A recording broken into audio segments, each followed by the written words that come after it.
araw mga kaibigan. For today's video, samahan nyo kong tignan ang ilan sa mga items na binili namin sa Grand Baby Fur sa pamamagitan ng inyong panonood.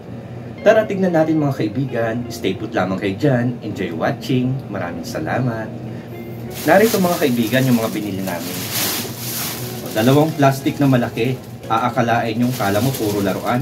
Pero hindi, mga gamit ito na mapapakinabangan ni baby pagdating ng araw. Ngayon, tignan natin mga kaibigan. Yan, isa sa mga binili namin mga kaibigan, syempre hindi mawawala yung stuffed toy. Oo. Makikita ninyo, panda, napaka-cute, di ba mga kaibigan? Syempre kapag nandiyan na si baby, pwede niyang yakap-yakapin ito. Malambot. Meron din kaming binili, isa sa mga stuffed toy din. Ito. Ang cute, diba? Para siyang gansa. Gansa ba? O pato. Kayo nang bahala mga kaibigan. Basta cute siya, Tapos kapag sinabit mo sa crib ni baby, pwede niyang galaw-galawin. Cute, diba?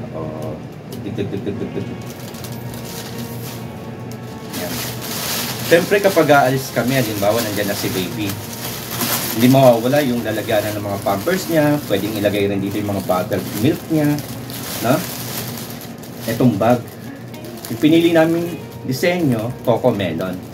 Ang ganda kasi ng kulay. At yung disenyo niya ay kaaya-aya. Yan. Siyempre, sa Grand Baby Fur, bumili rin kami ng bottle. Talaga nang mapapakinabangan din namin, pwedeng gamitin. Pwede rin gamitin ni baby kapag iinom siya ng tubig, lalagyan namin. Kaya mga juice, at meron na, dalawa. Sa Grand Baby Fur mga kaibigan, talagang bagsak presyo. Merong mga tag 50 pesos, 100 pesos, 200 pesos, na talagang pasok na pasok sa budget. Tsaka malaking diskwento ng mga ito. Bumili rin kami ng extra, ng pampers ni baby, para sa mga newborn babies din. Kasi doon mga kaibigan, sale talaga siya. Tinry muna namin ng isang balot muna. Yung nararamdaman ko, mga kaibigan, ay talagang excited na kami ng aking misis. Damit ni baby, sigurado kapag lumabas siya, ito na yung magiging damit niya. Panlamig. Ang ganda diba ng kulay? Ang cute. Diba? Yellow. Ang cute diba mga kaibigan? Ito rin mga kaibigan, isa pa sa mga damit niya. Ito kapag lumaki-laki na siya onte, mga kaibigan. Ito rin, mga kaibigan, kulay pink.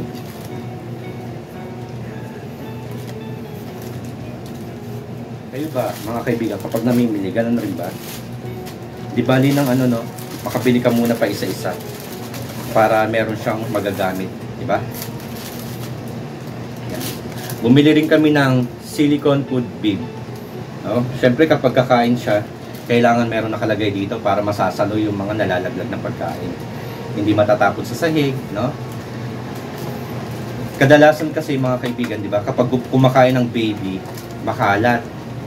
Siyempre, bilang ikay magulang, kailangan mag-isip ka ng paraan na talagang mapapakinabangan ni baby. Kapag kumain siya, hindi masyadong madumi. Dito malaki. Bumili rin kami mga kaibigan, itong panlinis para kay baby.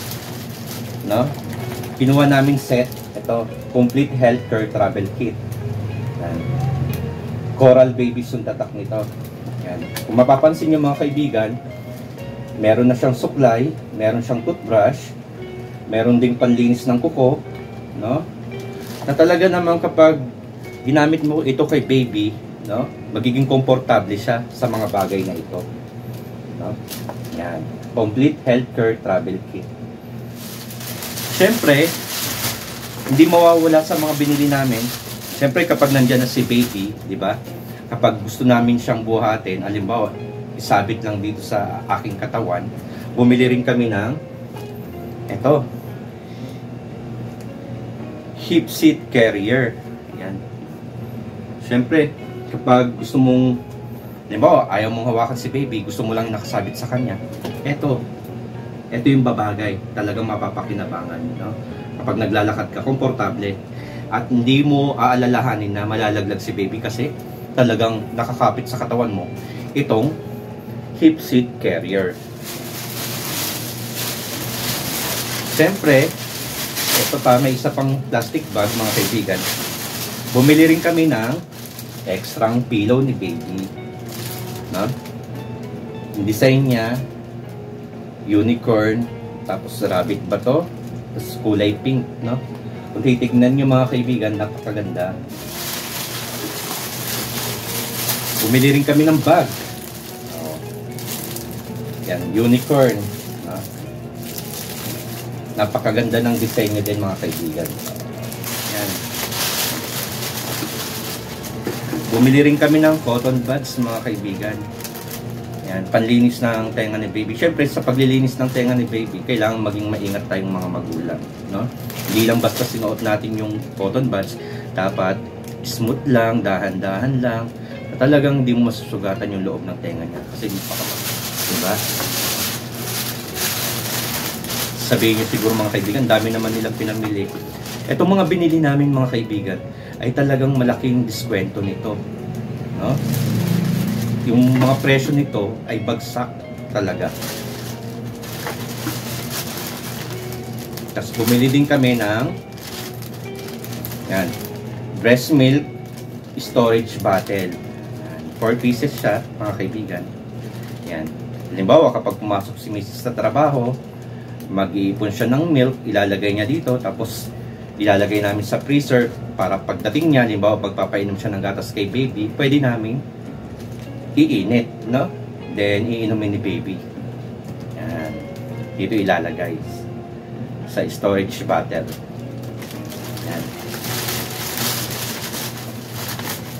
Bumili rin kami ng kanyang yan, 2 toddler toothbrushes. Yan.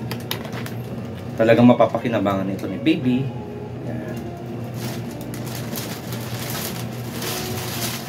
Yan. Bumili rin kami ng kanyang bote. Ito lalagyan na ng gatas, no? Hindi ka na mahihirapan pa. Tatak-tak mo lang, di ba? Ito rin kapag bumili rin kami ng laruan niya, kapag maliligo siya mga kaibigan, oh, i-floating mo dun sa tubig na pinagliliguan niya, yung bathtub niya, no? Ilagay mo to para meron siyang nilalaro. Oh. Ito yung pinili namin design kasi kaya-aya at napakaganda. Ito rin, bumili rin kami mga kaibigan ng Sans Blue Tooth and Gum Wipes. Ito. Itong wipes na to, pinupunas ito dito sa pagitan ng dila ni baby, di ba? Para malinisan. Di ba? Dito sa ano niya, pwede rin dito sa may gilagid niya. No? Siyempre kapag maglilinis kayo mga kaibigan ng kanyang bibig, dapat malinis din yung daliri nyo. Kasi dito nyo ilalagay itong wipes eh. Igaganan nyo, oh. Di ba? Okay, mga kaibigan. Sans. Yan, bumili din kami ng ano niya. Ito. Fresh fruit sack. Kapag kumain siya halimbawa ng mga saging, hinog na mangga, pwede namin ilagay dito sa loob. Na kung saan net ito mga kaibigan, no? Kapag sinubo niya, pwede niyang sip-sip-sip-sipin. Diba? Ni baby. Fresh fruit sack. Ito, oh. Yung nipple shields, yan mga kaibigan, no? Na talagang mapapakinabangan din ni Mrs. kapag ginamit niya. Yan, nipple shields. Isa rin sa mga binili namin mga kaibigan, itong kapag maliligo si baby, di ba? Kailangan niya ng, siyempre, sa bathtub niya, kailangan niya ng higaan na malambot para komportable siya kapag pinapaliguan. Pwede rin ito gamitin kapag magbibis si baby, pahigain mo dito. No? Malambot naman ito mga kaibigan eh. Yan. Meron din kaming biniling extra gentle baby pad. Yan. Panligo ni baby. Tinry muna namin ng isa. Siyempre, kapag pinapaliguan si baby at gumagamit tayo ng mga sabon o kaya shampoo, titignan muna natin bilang mga magulang kung komportable ba ito sa balat niya, hindi ba siya magkakaroon ng allergy dito. Siyempre yun yung pinakamahalaga mga kaibigan. Kaya kapag bibili tayo ng mga sabon na panligo ni baby, tingnan muna natin kung komportable siya. At talaga namang yung kanyang balat ay hindi magkakasugat, di ba? Hindi magkaka-allergy. Siyempre bilang mga magulang, dapat mag-ingat din tayo. Tama ba? Okay. So, tinry muna namin yung isa, mga kaibigan. Yan, bumili din kami. Isa sa mga laruan din ni baby, itong stocking capsule. Yan. Depende kay baby kung paano niya ito lalaruin. Yeah. Yan. Siyempre, isa rin sa mga mapapakinabangan ni baby, itong Bumpy Gums 3-pack water heater. Diba, mahilig si baby na humawak ng mga ganito tapos isusubo. Siyempre, malinis ito, no? Kailangan kapag ibibigay mo din kay baby, dapat naguhugas ka rin ng kamay mo bago mo ito iabot sa kanya. Para masigurado. Isa rin sa mga binili namin sa Grand Baby Pearl, itong Skin Elasticity Oil. Ito yung mapapakinabangan ni Mrs. para ma-moisturize yung kanyang balat at pwede rin ito sa mga stretch mark. At lalong-lalo na kapag nangangati yung balat ni Mrs., pwede itong ipahid. Yan, mga kaibigan. At yung huling binili namin na produkto o items sa Grand Baby Pearl, ito, talagang pang grand finale, no? Yung sunglasses ni baby. No? Ito ay polarized at yung sunglass na ito, pwede niyang mapakinabangan sa kanyang edad na 3 years old. Yan. Protection ito sa mga sikat ng araw, sa liwanag, na talaga naman yung kapag sinuot ni baby ito ay komportable siya sa kanyang nakikita, sa kanyang kapaligiran. Okay? Naway, nag-enjoy kayo sa mga items na pinakita namin ngayong araw na binili namin sa Grand Baby Pearl na ginanap sa SMX MOA, Pasay City. Kita-kits ulit tayo for the next video ni Ginoong RC. Hanggang sa muli, paalam!